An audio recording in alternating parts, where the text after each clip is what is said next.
Hace 4000 años el creador del universo hizo un pacto eterno con Abraham.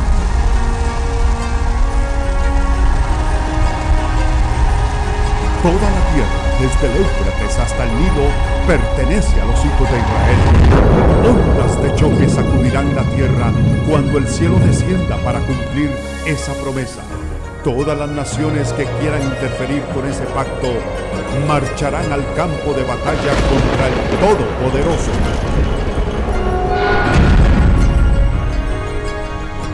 Prepárese para un rudo despertar. Con ustedes, Michael Rood. Shalom, seguidores de la Torah. Soy Michael Rood, dándoles la bienvenida al episodio 7 de la serie de 11 partes de El calendario del Creador y la restauración de todas las cosas. Esta es la parte de nuestra historia donde nuestro viaje de descubrimiento se pone muy interesante, porque el cielo interfiere, o por lo menos interviene en nuestros planes, a fin de que los planes del Todopoderoso realmente se logren.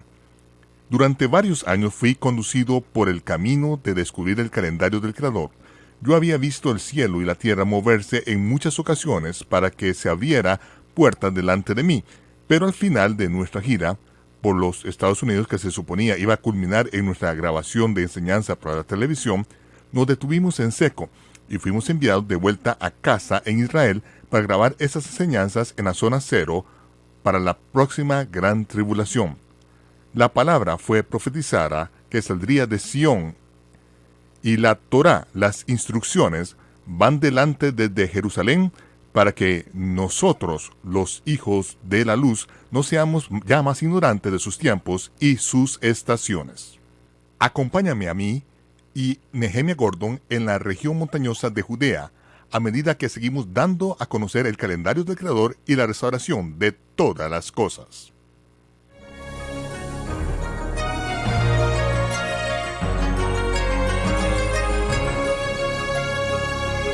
El calendario del Creador y la fiesta del Señor son imágenes detalladas de sombras proféticas de buenas cosas por venir. Vivimos en un tiempo increíble de restauración. Durante casi 2000 años, el pueblo judío fue dispersado por las tierras de la dispersión y ahora estamos de vuelta en la tierra de Israel.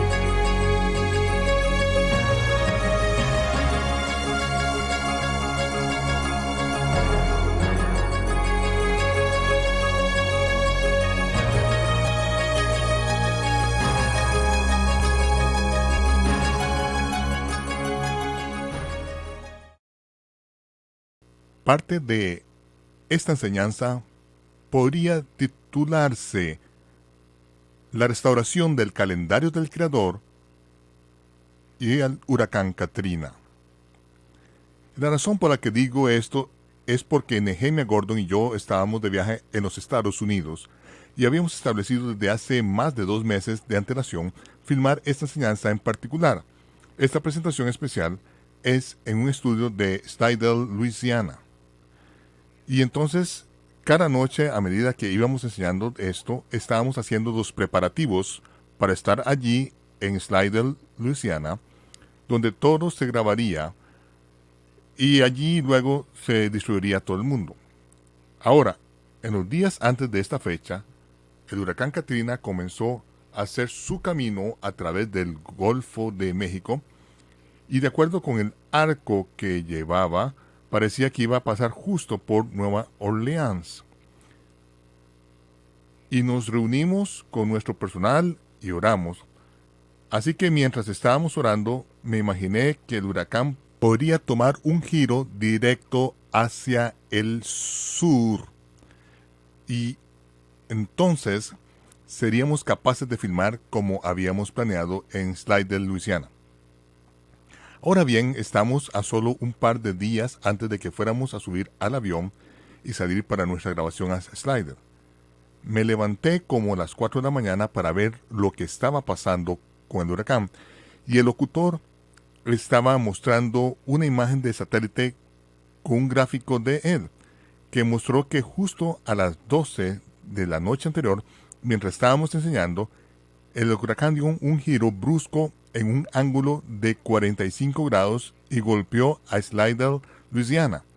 Sus palabras exactas: dio un giro brusco y golpeó a Slidell, Luisiana directamente. Ahora, pensé, ¿cuáles son las probabilidades de esto?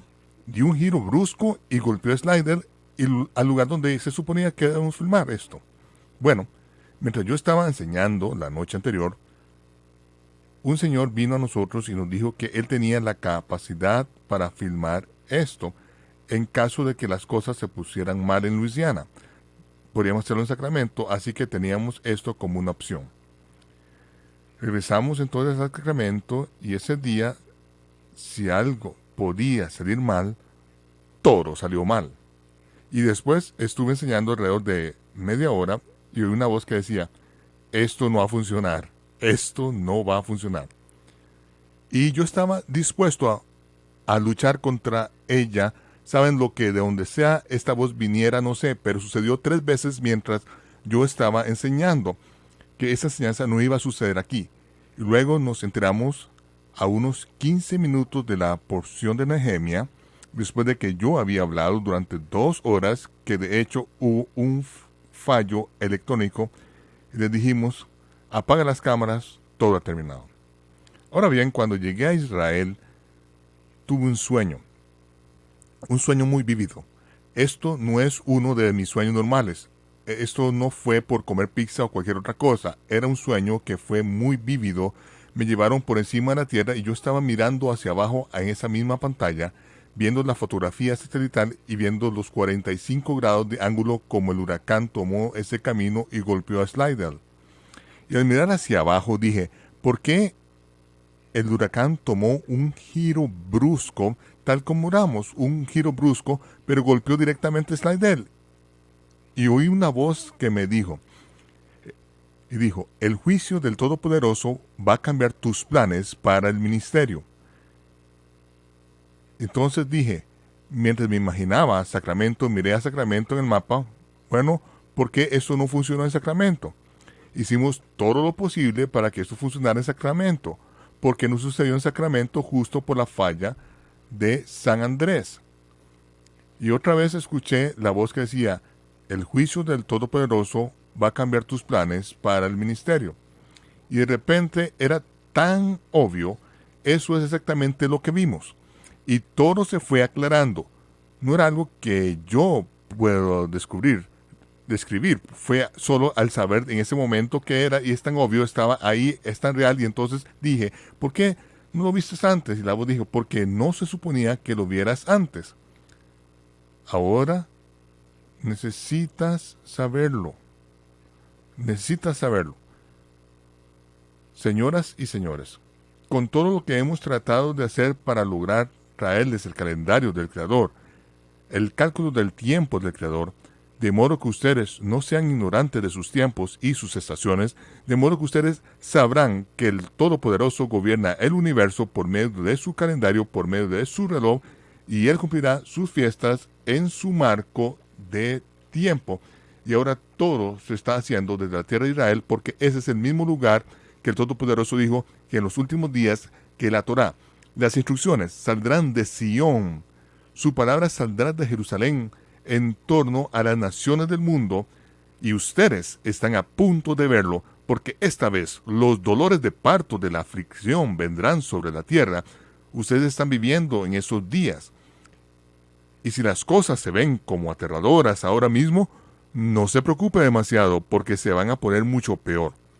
Pero esté seguro de una cosa, que el Todopoderoso nos tiene en la palma de su mano, y no hay nada que el mundo pueda hacer. No hay nada que los problemas y tribulaciones en este mundo, no hay nada que vayamos a experimentar que no sea común para el hombre. Pero Dios es capaz de mantenernos en la palma de su mano. Él es capaz de mantenernos en el monte de la prueba y en el tiempo de angustia. Y así como Él ha dejado los restos de Sodoma y Gomorra, justo al otro lado de estas colinas de Judea, más allá del desierto de Judea, pasando por la ciudad de Gomorra, del mismo modo que Él ha dejado ese testimonio en la tierra y los trozos de azufre como un testimonio en los últimos días, recuerdan que Él los ha dejado como un testimonio. Él nos ha dado esta tierra de nuevo como un testimonio de que Él cumple su palabra y que es capaz de juzgar con rectitud y juzgará a los malvados en los últimos días. Y Él también es capaz de guardar los justos en el día del juicio, así como Él guardó al justo de Lot. Ahora, señores y señores, Nehemia Gordon va a llevarlos a las profundidades del calendario bíblico y lo va a explicar a partir de sus antecedentes, siendo criado como un fariseo y ahora como un caraíta, como un escriturista, ya que nos lleva al cálculo del tiempo del Creador, y luego voy a estar de vuelta y le mostraré su cumplimiento y su aplicación en los primeros 4 evangelios, y finalmente, al final, el último evangelio, las buenas nuevas de la revelación del Mesías, Yeshua, a medida que Él cumple las fiestas del otoño del Señor. El calendario del Creador es absolutamente esencial en la comprensión de los primeros 4 evangelios, y es indispensable para comprender el cumplimiento del libro de Apocalipsis a medida que el Mesías cumple las fiestas de otoño del Señor. Vivimos en un tiempo increíble de restauración. Durante casi 2000 años, el pueblo judío fue dispersado por las tierras de la dispersión, y ahora estamos de vuelta en la tierra de Israel, la tierra prometida a nuestros padres, tierra que fluye leche y miel. Durante 2000 años, mis antepasados judíos fueron dispersados a las 4 esquinas de la tierra, viviendo como ciudadanos de segunda clase en las tierras de su exilio, hablando los idiomas de sus captores, y ahora puedo caminar por las calles de Jerusalén, la capital de un estado judío independiente, hablando el idioma de mis ancestros, el idioma hebreo. Y este milagroso cumplimiento de la profecía bíblica es algo que ocurrió gradualmente durante un período de unos 150 años. Se inició en torno a 1880 con la resurrección de la lengua hebrea, que había permanecido en estado latente durante casi 2000 años. Después de eso vimos el retorno del pueblo judío a la tierra de Israel, que fue seguido en 1948 por el establecimiento del Estado Independiente Judío, y finalmente en 1967 la liberación de Jerusalén como la capital del Estado judío. Esta restauración comenzó muy humildemente con un hombre llamado Eliezer ben Yehuda. Él era un erudito que en realidad aprendió solo a hablar la lengua hebrea y tuvo un sueño de restaurar el idioma hebreo, que había permanecido en estado latente durante tanto tiempo. En realidad era una lengua muerta, y en toda la historia una lengua muerta no había sido devuelta a la vida, e incluso hoy en día el idioma hebreo es el único lenguaje que ha revivido a partir de un estado latente. Bueno, Eliezer ben Yehuda aprendió hebreo e inició en 1881 cuando se subió a un bote y llegó al puerto de Jaffa con su esposa. Y cuando llegó a Jaffa, Eliezer ben Yehuda se volvió hacia su esposa y le dijo: mi amada, estas son las últimas palabras que voy a hablar con usted en el idioma con el que nos criaron. De aquí en adelante solo hablaremos el idioma hebreo. Y eso estaba bien para Eliezer ben Yehuda. Él era un erudito y él mismo había aprendido a hablar esta lengua muerta, pero su mujer no hablaba ni una palabra de ella. Y fue muy difícil para ella. Durante meses y meses ella estudió y poco a poco aprendió a decir palabras y luego frases. Y finalmente pudo hablar. En realidad, al principio fue muy bueno para Eliezer porque su esposa no podía hablar, solo tenía que escuchar. Pero con el tiempo aprendió el idioma y luego esta joven pareja estuvo viviendo en Jerusalén, caminando por las calles hablando esta lengua muerta, y para la mayoría de la gente esto era una rareza. Sería como si 2 personas caminaran alrededor hablando latín o alguna lengua muerta que ya no existe, y aquí estaban hablando esta lengua que había revivido. Bueno, la mayoría de la gente no lo tomó muy en serio al principio, pero lo que realmente trajo la lengua hebrea a la vida fue cuando el primer hijo de Eliezer ben Yehuda nació. Pocos años después de su llegada a Jerusalén, su esposa tuvo un hijo. Mientras sostenía a su bebé sobre su pecho, justo después de que él naciera, Eliezer se acercó a ella y le dijo: tienes que hacerme un voto solemne de que nunca vas a hablar con este niño en cualquier idioma que no sea hebreo. Y el nombre de ese niño era Ben Zion, hijo de Sión, nacido en Jerusalén, y fue el primer orador hebreo durante 2000 años, el primer orador nativo de hebreo. Ya no se trataba de un hombre y su esposa hablando esta lengua artificial con la que ninguno de ellos realmente fue criado, sino que ahora había un niño que hablaba esto como su lengua original auténtica. Y esto fue realmente precisamente el momento cuando Ben Zion nació que el idioma hebreo fue traído de vuelta a la vida. Unos años más tarde, Eliezer Ben Yehuda luego tuvo una hija, y ahora el hijo y la hija podían hablarse el uno al otro en hebreo, y fueron los primeros hablantes nativos de hebreo en 2000 años. Este fue un cumplimiento milagroso de las promesas bíblicas. El problema era, sin embargo, que eran los únicos niños que podían hablar hebreo, y no tenían a nadie con quien hablar. No tenían hijos con los que pudieran jugar y hablar en hebreo. Todos los otros niños en Jerusalén hablaban en Yiddish o el árabe u otras que los judíos aprendieron en estas tierras de su exilio. Bueno, el problema con esto es que el idioma hebreo tiene diferentes formas de masculino y femenino, y como resultado, los dos niños no podían experimentar la gama completa de la lengua hebrea a menos que pudieran hablar con un hombre y una mujer. Al hablar el uno al otro, el niño solo podía hablar en femenino y la niña en masculino. Así que lo que hizo el padre fue que consiguió un perro para el niño y un gato para la muchacha. Y él les dijo: de ahora en adelante hablarás con el perro en masculino y en femenino con el gato. Y a través de esto, todos los niños pudieron experimentar toda la gama de formas lingüísticas hebreas, y el hebreo comenzó a despegar como una lengua viva y vibrante en este punto. Bueno, la historia cuenta que un día Ben Zion, hijo de Sion, se llamaba el muchacho, estaba en la calle jugando con su perro. Y él le grita a su perro en hebreo y dice: Keleb bo. Bojena, perro, ven aquí, grita a él en hebreo, y los niños de la vecindad, los niños judíos de la vecindad, oyeron hebreo siendo exclamado en la calle y pensaron: esto es muy extraño, ¿quién está hablando hebreo en la calle? Y van y ven al niño hablando con su perro y le dicen: ¿qué estás haciendo? El hebreo es el lenguaje de la sinagoga, es el lenguaje de nuestras oraciones, es el lenguaje en que leemos la Torá. No es un idioma que se habla en la calle, y ciertamente no es un idioma que usted hable con un perro, la lengua sagrada. Y la historia dice que los niños que hablaban yiddish y árabe estaban furiosos. Estos niños judíos recogieron piedras y apedrearon al perro. Y esa es una de las grandes tragedias de la restauración de la lengua hebrea. No fue una cosa fácil que acababa de pasar de la nada. Tomó un gran trabajo y dedicación y sufrimiento, pero eventualmente fue exitoso. En este punto, Eliezer Ben Yehuda, fue proclamado hereje en Jerusalén. Los dirigentes de Jerusalén vinieron a él y le dijeron: ¿quién te crees que eres para restaurar el idioma hebreo?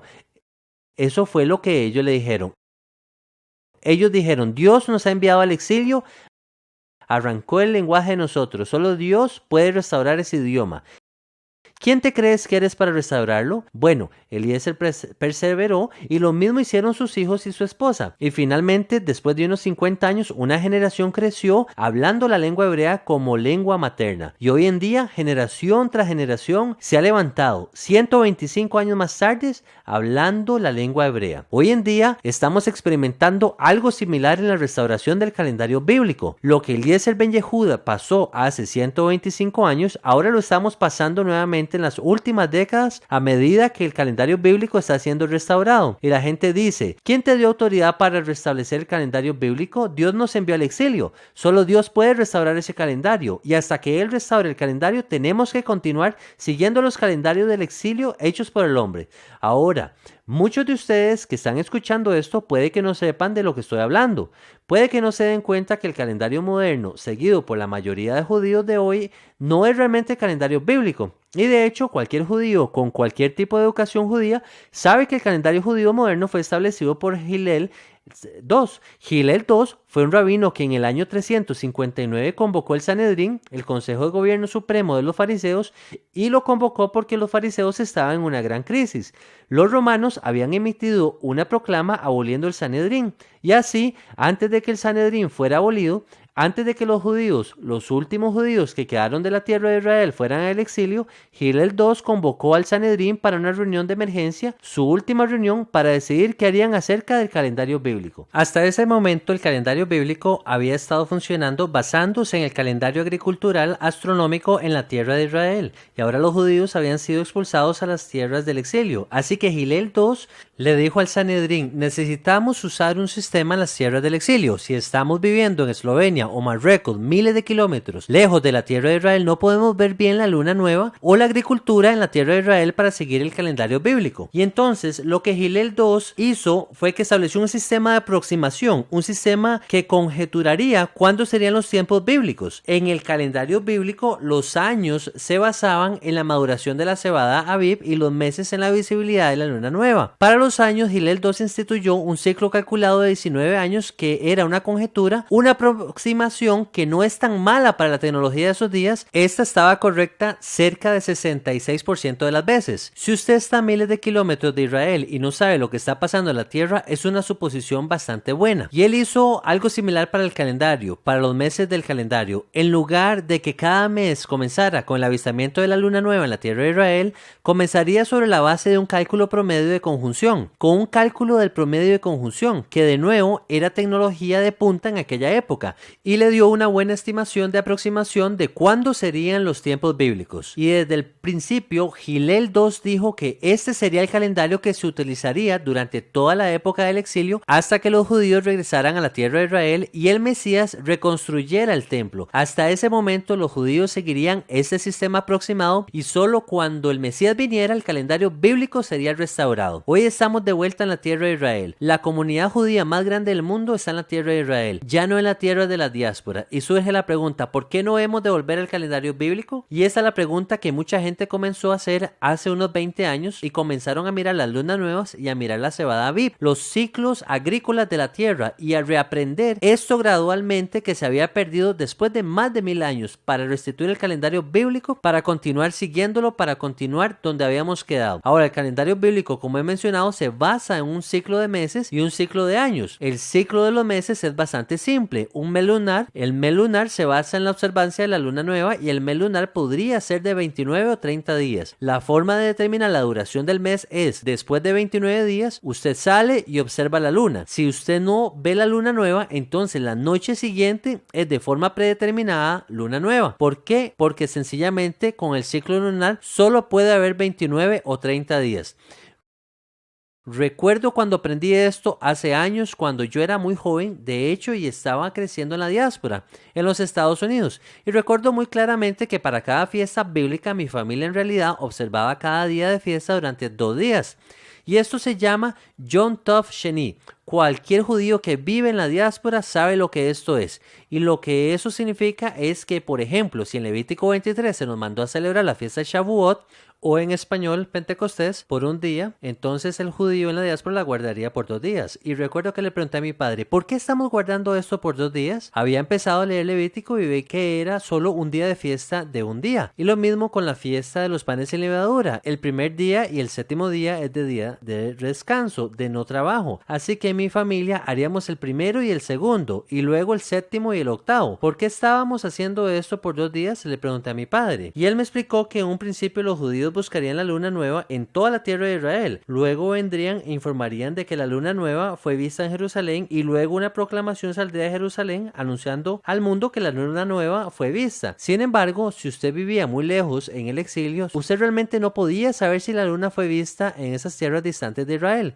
Entonces lo que se hacía era que simplemente se guardaban los 2 días. Recuerda que mencioné cómo la luna solo puede estar en uno de los 2 días, ya sea después del día 29 o después del día 30. Así que si usted está en el exilio, simplemente guarde los 2 días y ya sabe, guarda ambos para ir a lo seguro. Y esto se hizo, remontándonos en el tiempo hace más de 2000 años, por judíos viviendo en esas zonas distantes del exilio.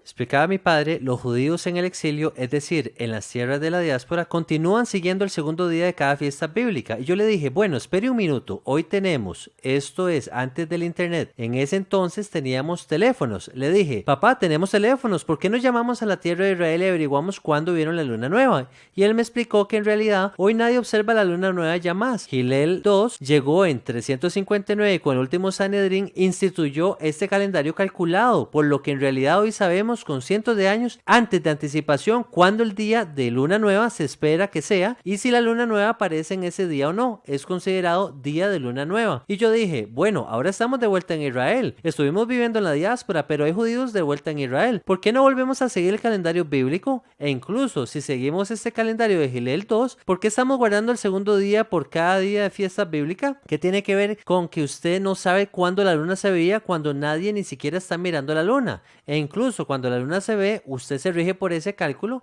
ignorando la luna. Y mi padre dijo, bueno, la razón por la que seguimos este sistema, el cual no se basa ya más en las realidades de la astronomía y la agricultura, es que estamos siguiendo una tradición antigua. Y como dijo Tevye en El violinista en el tejado, la razón por la que hacemos esto es... Bueno, yo no estaba satisfecho con esta respuesta y de verdad quería regirme por el calendario bíblico. Yo no veía ninguna razón por la que teníamos que seguir ese cálculo aproximado que más tarde me enteré que era impreciso por 1 o 2 días cada mes, cuando podíamos simplemente salir a buscar la luna nueva. Vamos a retroceder un poco y entender cómo el calendario bíblico es realmente ligado en el tejido mismo de la creación. Nehemia tiene una perspectiva muy singular, sobre todo si se compara con el cristiano promedio que crece en los Estados Unidos. Como hijo de un rabino, comenzó el aprendizaje de la Torá en una edad de la mayoría de los niños ni siquiera han entrado en el kinder. Su temprana introducción a las escrituras hebreas sentó las bases para que las preguntas que ni siquiera su padre, rabino erudito, estaba preparado para responder. La búsqueda de Nehemia por la verdad le llevó a Jerusalén a principios de 1990, donde comenzó la investigación física y lingüística del significado de la antigua palabra hebrea agrícola aviv. De pie en contra de las tradiciones que habían sido tejidas en la trama misma del judaísmo moderno, Nehemia comenzó quitando las tradiciones de los hombres con el fin de descubrir las facetas del calendario original que se había perdido en la antigüedad. Pero después de años de correr contra el viento, incluso los estudios rabínicos que con tanto fervor no estaban de acuerdo con él en el pasado, ahora reconocen que Nehemia es la máxima autoridad en el mundo sobre los aspectos agrícolas del antiguo calendario hebreo. Aunque los rabinos estarían en desacuerdo tanto con la posición de Nehemia y la mía, que todos deberíamos estar observando el calendario del Creador y no una invención matemática, ellos reconocen que hemos restaurado correctamente el cálculo antiguo del tiempo que estaba en uso cuando Yeshua estuvo en la tierra. Acompáñanos nuevamente la próxima vez mientras continuamos nuestra aventura de descubrir el calendario del Creador y la restauración de todas las cosas. Soy Michael Root, deseándoles paz, y nos vemos cuando se despeje el humo.